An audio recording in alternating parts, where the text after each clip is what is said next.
Chapter 6039. Simon's statement made Jenny burst into tears and bowed in gratitude. "Thank you, the respected patriarch. Thank you so much." For Jenny, she was already at her wit's end. But she still saw no good way, and she didn't dare to ask the Rothschild family for help. After all, she knew in her heart that the Rothschild family actually looked down on their distant relatives. But isn't this a coincidence today? Simon suddenly extended an olive branch to the Side family. And Jenny immediately realized that this was a once-in-a-lifetime opportunity. The other collateral families were naturally very grateful and excited to see Simon being so responsible for the collateral family. Simon stood up at this time and said with a smile, "If something like this happens again in the future, you can go to the clan liaison office as soon as possible.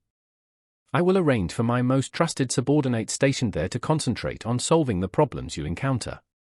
When Simon said the word subordinate, all the sons realized one thing. The old man was wary of them. Generally speaking, if you really want to contact relatives, it must be the most suitable one to choose from family members. And it is also the best way to make these collateral families feel valued. But the old man put aside so many sons and grandsons and chose to let his subordinates take on this role. This meant that although he wanted to strengthen ties with the collateral families, he also wanted to create a separation between his children and grandchildren and the collateral families. In this way, his real purpose of drawing close to the collateral families can be easily revealed, which is to guard against these children and grandchildren. At this moment, the eldest son Steve felt even more depressed. He cursed in his heart, "The old man is afraid that I will unite with the relatives to rebel in the future.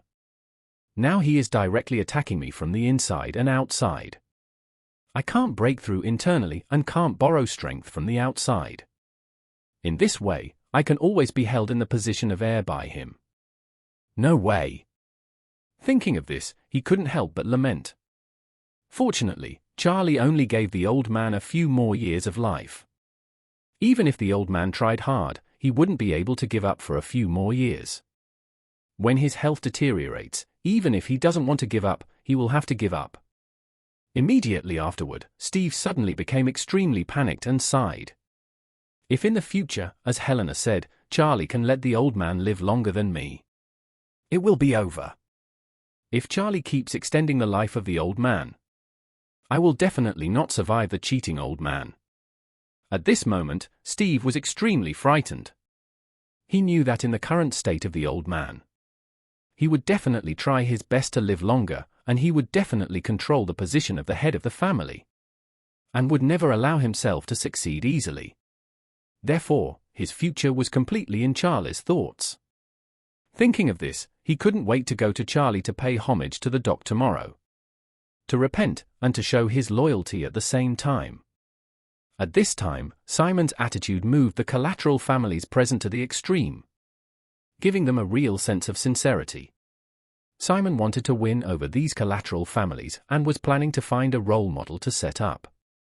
Unexpectedly, Jenny happened to cry and made her appeal in front of so many people. In his opinion, this is the best opportunity to demonstrate the courage, strength and credibility of the patriarch. And it doesn't sound like it's going to be difficult. It's nothing more than the Hogwarts father and son missing in China. There are only 3 results: either the person is dead, or the person is alive but hidden by himself, or the person is alive but hidden by others. If it's the first type, then it's the easiest. Just find the body and give the woman an explanation. If it's the second and third type, then find the 2 men. Regardless of whether they voluntarily hid it, we should still hide them passively. In short, if we bring them back to the United States, we will be done.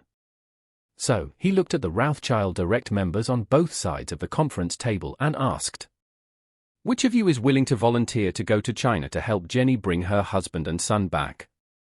All the children and grandchildren looked at each other. Who wants to leave New York at a time like this?